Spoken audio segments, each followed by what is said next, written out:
Uma pergunta em relação à Americana, porque a gente, quantas vezes, né? Você não é a primeira e nem vai ser a última pessoa que vem aqui e fala, tal esporte não tem mídia.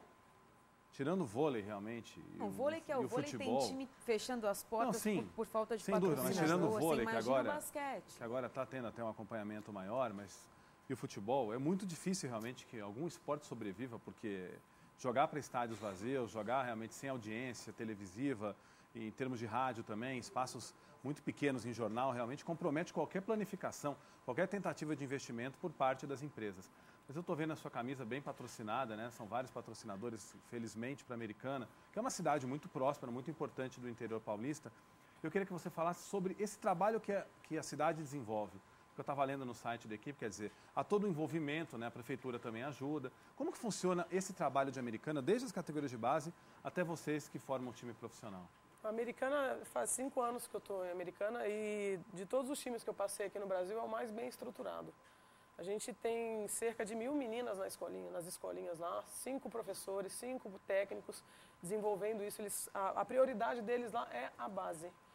O Molina ele faz questão de deixa claro isso, que a base, na verdade, é o futuro, né, de Americana. No entanto, no nosso time adulto hoje nós temos 5 jogadoras que saíram da base. Então, quer dizer, acaba sendo um investimento que futuramente traz um benefício muito grande. Então, realmente, eles fazem a questão de dar toda a estrutura, uniformes, eles ajudam no passe, no ônibus, nas escolas das meninas, porque realmente a prioridade para a Americana é manter esse projeto, né, dar continuidade. E dessa continuidade, dessa base, sempre acaba subindo 1, 2 ou 3 meninas para completar o adulto. Bem, vamos para um rápido intervalo. Daqui a pouco a gente vai voltar para falar muito mais sobre o basquete de Americana e também sobre a seleção brasileira de basquete feminina. Rapidinho. Estamos de volta com o segundo bloco deste Magazine na terça-feira e novamente Renata Saporito com mais informações. Vamos lá, quem não consegue deixar para trás a tragédia de Oruro são os 12 corintianos presos na Bolívia. A reconstituição do incidente no estádio onde morreu Kevin Spada foi cancelada e o repórter Fernando Fernandes está na Bolívia acompanhando o caso.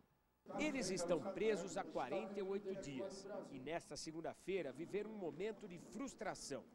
Algemados foram de caminhonete até o estádio de Oruro, com a esperança de que algo novo acontecesse. A inspeção ocular, que para a justiça boliviana é algo similar a uma reconstituição, acabou sendo cancelada. Representantes da família do garoto Kevin Spada não compareceram e parte dos peritos convocados também. Ficou para o próximo dia 17, quarta-feira da semana que vem, a realização deste trabalho. Injustiça, cara. Injustiça. 12 cidadãos brasileiros em cárcere privado na Bolívia aqui, cara. Sequestrado, né? A gente não tá preso não, estamos sequestrados. No meio dessa história, a paixão pelo clube e a rivalidade têm espaço. Apesar da tensão, o bom humor se revela. Eram na cadeia que vocês estão disputando? O que é isso? Perdemos todas, mas ganhamos dos porcos de 10-2, mano. Como é que é? Conta essa história, tem o quê lá? Campeonato lá, jogaram era campeonato com o uniforme do Palmeiras, falando, dessa daí nós não pode perder, mano. Metemos 10-2.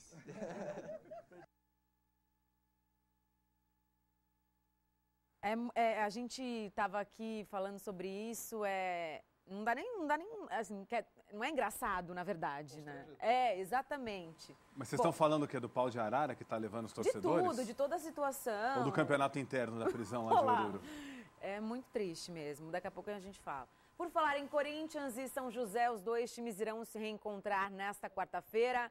Já classificado para as oitavas de final, o time brasileiro entra em campo de olho na liderança do Grupo 5. Está na hora do almoço e o estômago dá sinal. Já tem cheiro de feijão com arroz no ar. Prato de todos os dias, mas quem é que não gosta? Para os corintianos, a típica refeição brasileira estará no cardápio desta quarta-feira. Já classificado para a próxima fase da Libertadores, o Corinthians volta a enfrentar o San José da Bolívia, desta vez no Pacaembu. O objetivo do timão é se manter na liderança do Grupo 5 e, para isso, basta fazer o arroz com feijão. Isso quer dizer fazer o básico, manter a frequência do que deu certo até agora. Aquilo que nem sempre é o mais apetitoso, mas que serve bem para matar a fome. Só uma derrota é que não dá para engolir a essa altura. Mesmo nós sabendo que que estamos classificados, mas todos estão concentrados para jogar, todos sabem da importância deste jogo e vamos em busca desses 3 pontos. O que pode apimentar o menu dos corintianos é a lembrança do ocorrido em Oruro. Foi no último encontro entre Corinthians e San José, na Bolívia, que o jovem Kevin Espada morreu após ser atingido por um sinalizador. É claro que sobre o ocorrido sempre vai ficar com isso na cabeça, vai ficar marcado, mas de que temos que esquecer um pouco, né? Já ocorreu, já faz algum tempo. E agora um jogo muito importante para nós buscarmos a primeira colocação. Importante para o Corinthians é manter o título de campeão da Libertadores. E a vantagem perante os adversários é que a receita ainda está fresquinha na memória. Não tem diferença alguma. É claro que a dificuldade ela se tornou maior devido a ter conquistado a Libertadores ano passado. Mas eu acho que não tem segredo também para poder a gente chegar às finais da competição esse ano. Vai ser muito mais difícil esse ano para conquistar a Libertadores, mas nós já sabíamos dessa dificuldade. Neste ano, a dificuldade pode ser o ingrediente que dá mais sabor, o tempero especial no prato que se acostumou a comer. Então, panelas ao fogo, porque apetite não vai faltar. Amanhã acontece um dos jogos mais esperados da primeira fase. Grêmio e Fluminense se enfrentam em Porto Alegre. O Flu pode conquistar a classificação antecipada com uma vitória. O problema de Abel Braga são os desfalques. Às vésperas do jogo contra o Grêmio pela Libertadores, a torcida tricolor não tinha notícia pior para receber. A lesão do Fred é uma lesão no músculo que passa, um dos músculos que passam atrás do joelho. Essa lesão vai receber o tratamento como um tratamento de uma lesão muscular na parte posterior do joelho. É isso que o Fred tem. Nós temos uma previsão aí de em torno de 21 dias, podendo ser para mais ou para menos. Com um prazo de recuperação de 3 semanas, Fred está fora de jogos decisivos pelo Fluminense. Além do Grêmio, o capitão tricolor também não enfrenta o Caracas dia 18.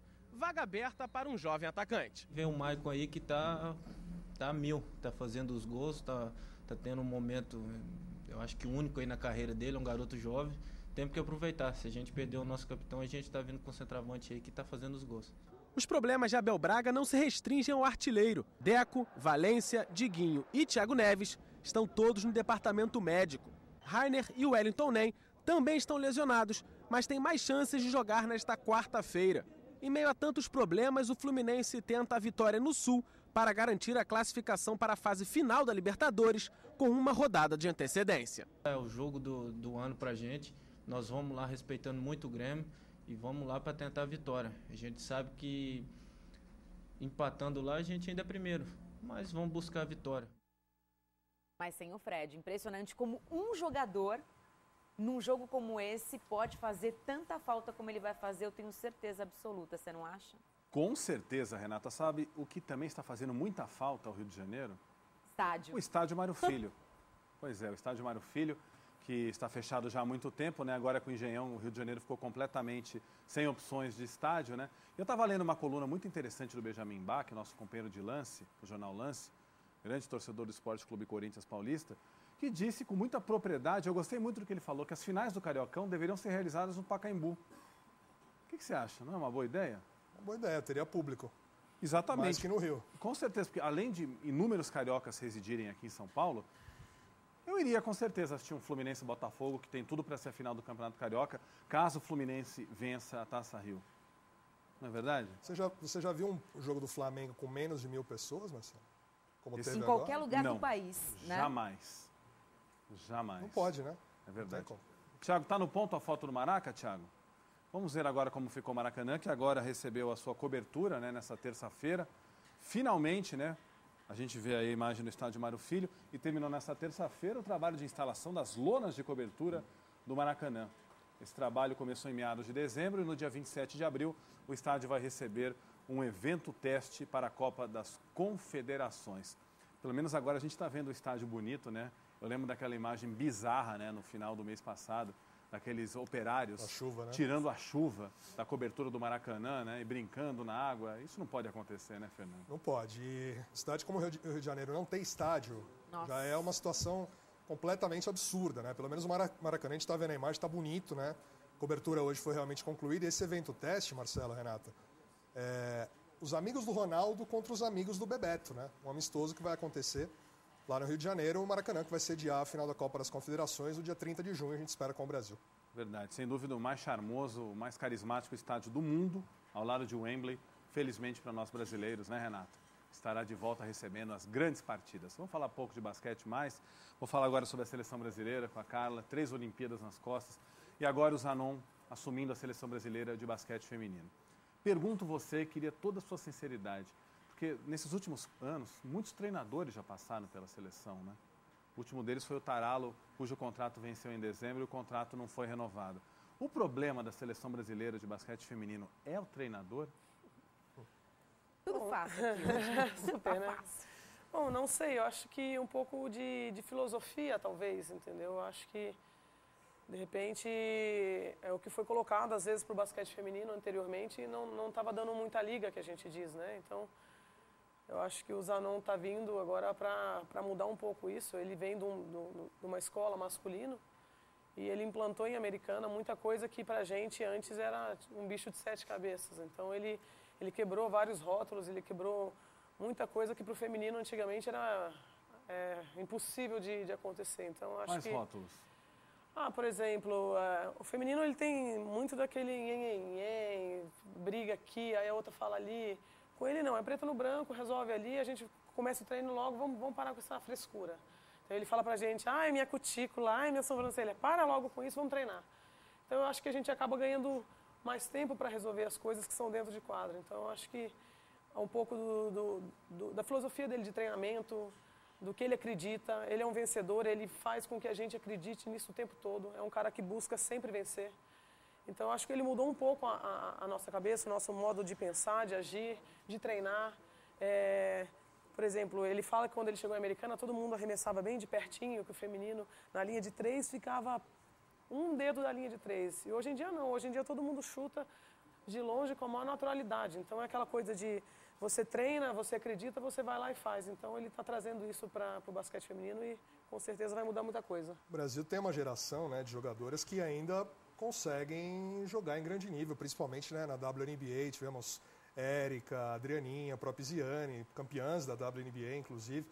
O que falta, Carla, para a gente conseguir realmente montar uma seleção, né, para trazer, né, aquela imagem que a seleção feminina de basquete do Brasil deixou da época de Paulo, Hortência e Janete? Claro, jogadoras fantásticas, né, as maiores dos últimos anos. O que falta realmente para a gente conseguir dar liga numa seleção brasileira feminina de basquete? Eu acho que, na verdade, o que faltou anteriormente foi um pouco de bagagem internacional. A gente fazia pouquíssimos amistosos, em pouquíssimos lugares. Então, isso, para quem vai para